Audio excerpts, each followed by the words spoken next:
Now listen, buffing Hawkeye isn't biased.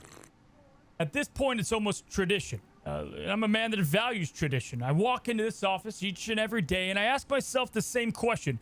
Who deserves to feel busted in the upcoming balance patch that I pitched to Gong Gong that we should buff? And who may or may not have been responsible for the most skin sales that season? It's a fair process. Hey, everybody, thank you for coming. Appreciate it. I brought breakfast. First come, first buffed. Am I right? All right, so Hawkeye, you first, buddy. We were going to nerf you. But then I remembered, what's cooler than arrows? Arrows that can shoot through walls, right? A little bit edgy, a little bit OP. Ship it. Listen, is it balanced?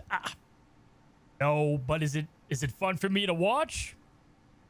Absolutely. Next up, guys, the Shining Star. All right, everybody, small round of applause. Luna, my favorite. Naturally, as always, you ask for nothing.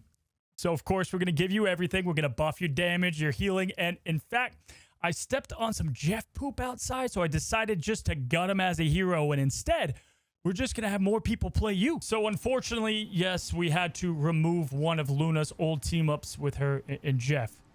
So, naturally, we had to call her in to break the bad news. Luna, thanks for coming in. Some of the heroes around here, you know, that they office gossip, they feel like you might be getting some favoritism compared to them. And we've decided to address this, you know, to keep the office politics at a minimum. And we've decided to give you even a better team up with Hawkeye. Hela, Goddess of Death, you know what? What's up, girl? Hey, we're going to buff you again. We're going to pay that tribute. More ammo for you, right? We don't want another accident that happened in March. Yes, the Thor buff. Thor, he thinks he got buffed, but in reality, we just changed the font under his ability descriptions and took away all of his survivability. Next question. Man, this place. So we kick things off, guys, with the winners, and then we're going to go into the losers, and we start with the Flyers, okay? If you've been playing Rivals the last week, they're everywhere. You've got Storm, Iron Man. If that's not there, Human Torch. There's a lot of Flyers right now in the meta because of Ultron being somebody that everybody wants to play, but also being a pretty damn good hero himself. And that brings us to his team-up anchor in Iron Man as our first winner. Iron Man definitely was used a little bit with his Gamma team-up, which they nerfed some to make him more reliable without. But now he gets a flat 5% damage boost across the board, but his biggest benefit is Ultron, who can fly with him and wreak havoc. Iron Man feels, for whatever reason, way better this season, and that's at low elo, but also creeping into high elo. From it being a poke-heavy season that you can just rain down your barrages behind the shields, or go up close and personal and melt tanks with his beam. His ultimate is fantastic for getting rid of one of the best supports right now in Luna.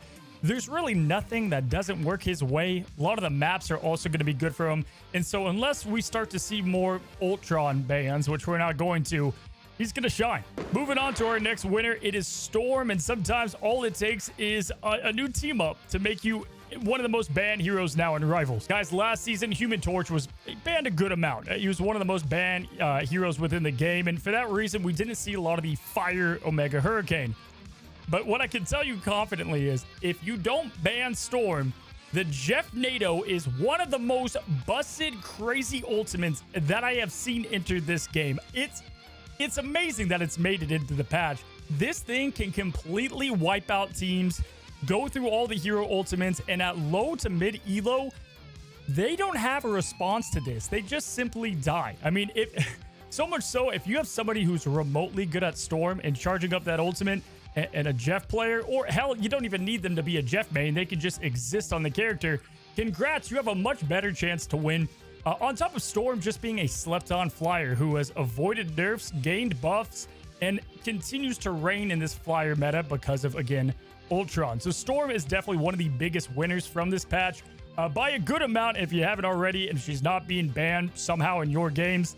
You got to pick her up. Moving on to another hero that got a team up and a lot of buffs the previous season, Peni Parker. Listen, guys, Penny got so much love to start off kickoff season 2, and we saw her play rate go up a little bit, and definitely those buffs helped her kind of normalize as a tank. She didn't feel weak, not too strong, kind of right in the middle. But now with her team up with Rocket, who's one of the more reliable and, let's face it, easy heroes to play, you've got yourself 2 spider nests, which I don't know. I don't understand how my players, at least, maybe your lobbies are different, can see a Peni Parker and not think, I probably should shoot the spider nests that are on the ground killing our entire team, but they don't, and now you've got 2 of them. On top of that, her ultimate is able to really capitalize off a spider nest, so you have a double chance to do so. And on some maps, it gives you a huge advantage, like the Convergence on Wakanda. You can block off 2 different points to success. So Penny, definitely big winner. Not only that, she can use her spider webs to get down flyers and put on a lot of pressure. You know, she's not going to be meta, but she definitely is winning in this meta. And if you've wanted to go and play more Penny, now's the best time to do so. Now, our next winner is Punisher. With all those flyers, you have to have someone that can take them down. Guys, I'm so surprised to say this.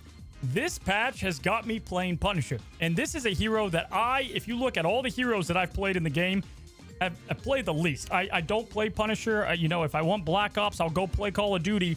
I just, in a hero ability, crazy cool, you know, Marvel game, the Punisher just doesn't speak to me.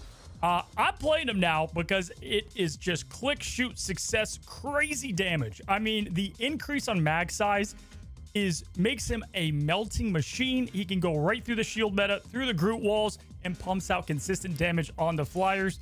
His ultimate change feels nice, and then all of the damage all around makes him just feel like a much better hero who's not dependent on Rocket Raccoon.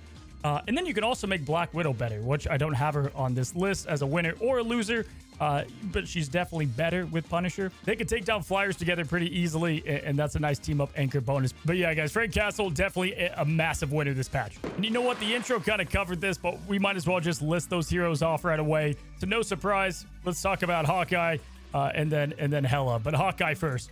Hawkeye lost his anchor bonus, but he has gained an incredible team up and the damage to make up for it. This is the season of Hawkeye, and it feels like back in season 0 when he was just raining hell across all metas. Not to spoil a loser, but he's able to completely shut down one of the strategists and one of the most played strategists ult in the game by a click of a button. His damage is consistent, and if you know how to aim, this guy's going to carry you a long way. The team up with the best strategist in the game too to boot.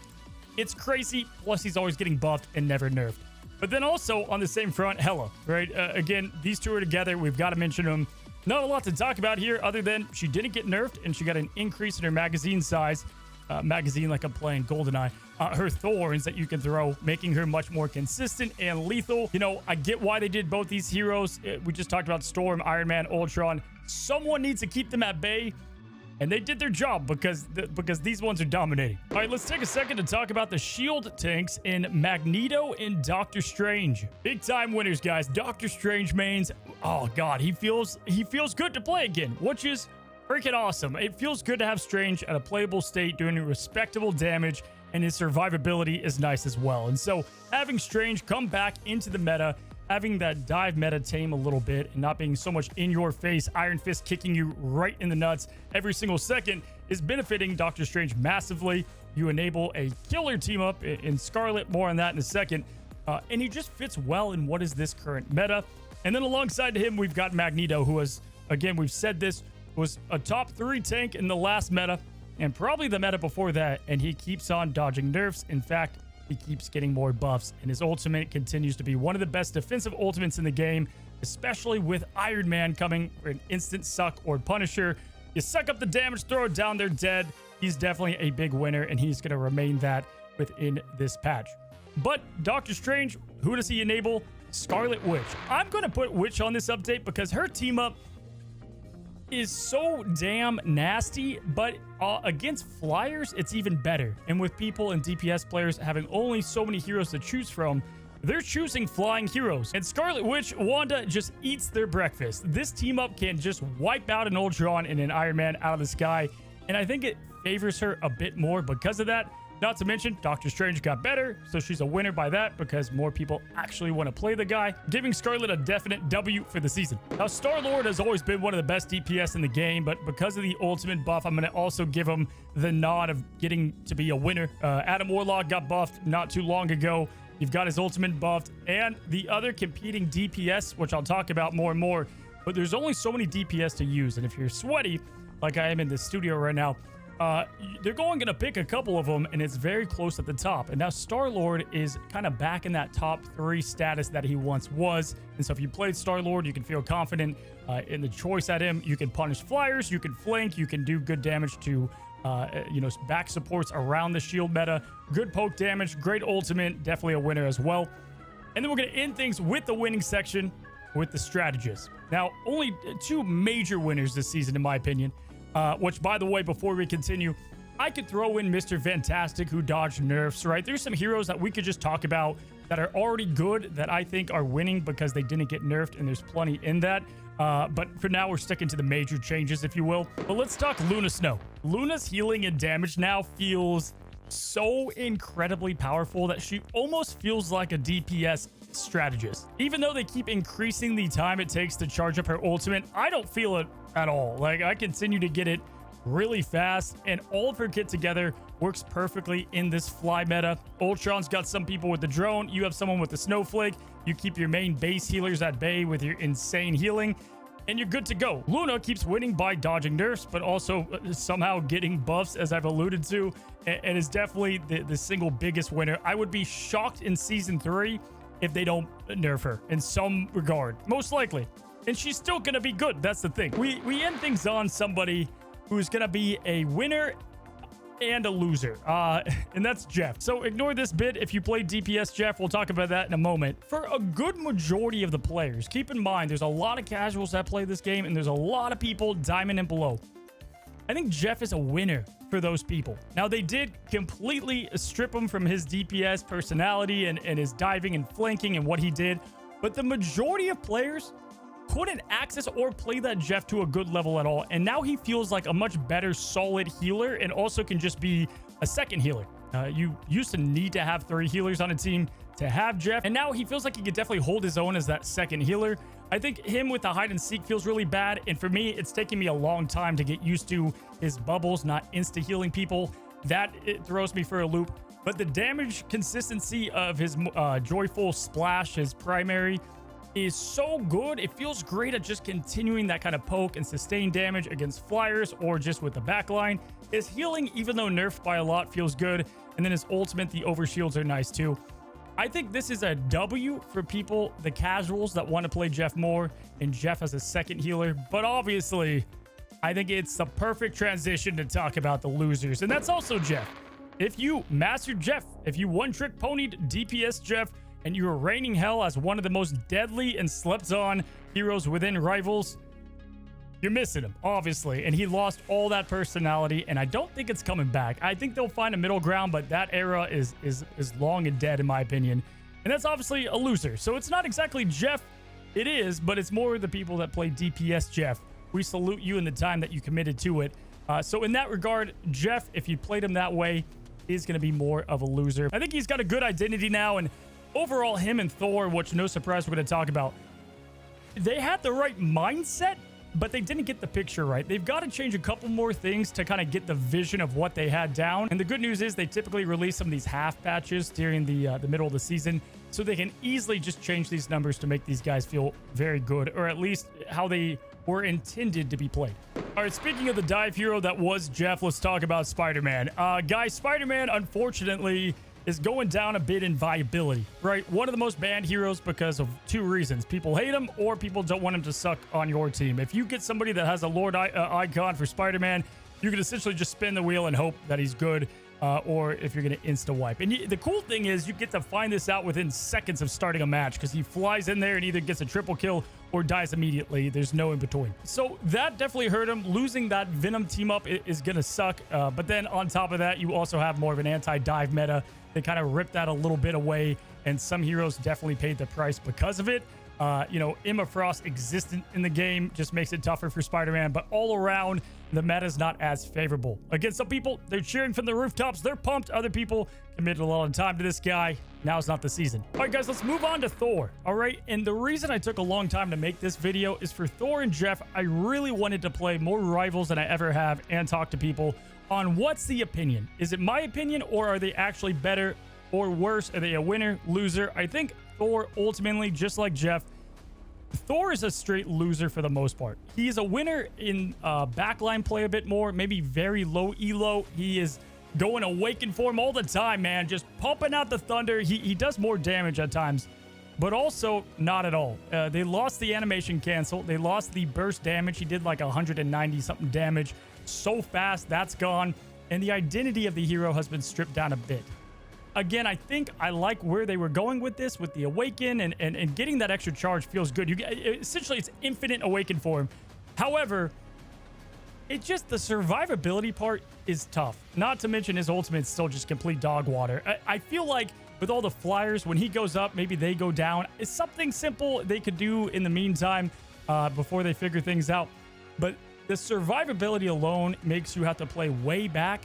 And honestly, if you're playing a second tank, you're just going to play someone like Emma Frost anyway with your shield tank. And that's why Thor ultimately just doesn't feel like a bully. And I think it's a loser. I like the idea. I think they got to change some things, tweak some numbers, and he'll be good.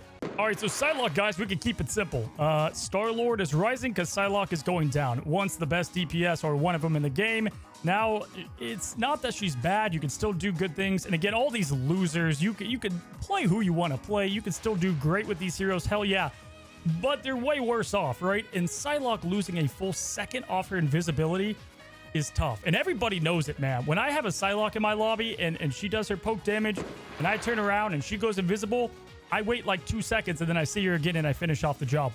So Psylocke from that lost a lot. Her damage is down. You can still do good stuff. The Emma Frost team up is still solid, but Psylocke is definitely coming out as a loser this season just because she got a nerf that I don't think people were expecting it to be that harsh. Now, as for a nerf that I think people were expecting, it's Iron Fist, and man, did they really try to hurt this guy. Now, Iron Fist can still do great, all right? I've had Iron Fist in my lobbies, still get the job done. But they've gutted the flying thing, which he's still okay against flyers, but they've made it way harder. His damage is way down. Getting his dragon defense and his whole cycle and gameplay loop has gone down. They reduced his kick, which was great to have his whole game flow good, but then they gave him more nerfs now to make it that much tougher. If you were persevering through Iron Fist in the first season or so, you're going to do fine still, but for the most people that played him season 2 and got used to how crazy he was, big time L. The guy lost a lot of what was going off for him, and he would have loved that this season because of the flyers, which I think is one of the main reasons why they probably touched him up. Iron Fist, unfortunately, is a loser. Now, speaking of OP heroes from Season 2 that they have adjusted in 2.5, let's talk Human Torch. Once easily the best. I mean, it was Iron Man Season 0, Storm Season 1, Torch Season 2, and now it's those two back, and he's in a weird spot. I still think Torch is plenty fine. The thing that really sucks about him is his the way he makes walls and how much the cooldown did to mess up his flow of creating those walls. He just feels so clunky to play with that now. Like, I can deal with his damage and his dive in, which got a crazy nerf all around, but the wall creating, which was arguably the most annoying part of his kit, took a huge nerf. The guy's still very good, but that's what happens when you give multiple buffs to a hero. I think they overdid it personally, and he's going to be a loser because of it. All right, Cloak and Dagger. This one's as easy as it gets. Who's in the meta right now? Magneto, a meteor to the face, you're dead. Good luck trying to ult. And then you have Hawkeye, who, if you play at a higher elo, Hawkeye can just one shot to the dome and you're dead. Hawkeye completely counters Cloak and Dagger, probably more than just about any other hero, and he doesn't need much to do it. So Hawkeye's definitely going to just put an end to Cloak and Daggers at higher elo, and with those heroes played all the time and sneaking past bans, sometimes Hawkeye, but Magneto's never banned, it's a tough time to play Cloak and Dagger, who I think are on the rise as strategists, but it's tough with them out there. Now, Captain America largely plays the same, but I'll throw him in here as a loser. Now he's taken 2 back-to-back nerfs, and even myself, who was playing the hell out of this guy, I just would rather other options at this point. He just doesn't feel as good to play. And Venom isn't exactly a loser, but kind of, because he did lose that team up with Spider-Man and some of that identity. Yeah, he's got the Jeff team up, but ultimately, he just doesn't feel like a big threat. And then, guys, we end things on. And again, I think I could put more in both categories, but we want to try to keep this video somewhat short and sweet. We end things on Black Panther and Mantis. And I guess Magik can go in there too. Guys, They hate these guys. I'm telling Mantis, nothing changed with Mantis. It's a tough time to play Mantis. To me, she obviously stands out as one of the worst supports on a team. Unless you have the Adam Warlock, synergy going on. It's just tough time for Mantis players. But man, I gotta say, Black Panther, Magik is fine. Like, Magik is still a very good hero. Don't get me wrong. And so less of her, more of Black Panther. I feel like they put the whole team that could work on Black Panther on Jeff, and then they're like, we'll worry about him another season. So the good news is, in season 9, Black Panther is going to be great. Bad news is, that's going to be a while. It just feels like they hate those, and with an anti-dive already, they're struggling. So it's tough times out there, man. But to be honest, there are still people on all those heroes that completely control a lobby. So they're going to have to find a way to find balance it, because Black Panther can go absolutely crazy. So again, guys, that's all the winners. That's all the losers. Again, Squirrel Girl feels better. She could be considered a winner for sure. I left off a couple, but these are the main ones here. And hopefully you guys enjoyed this video. If you enjoyed the intro and this video, subscribe down below. We're going to do more fun stuff like that. Some big announcements here to come. And as always, guys, I appreciate you guys hanging out. Good luck out there. Until the next one, happy rivaling.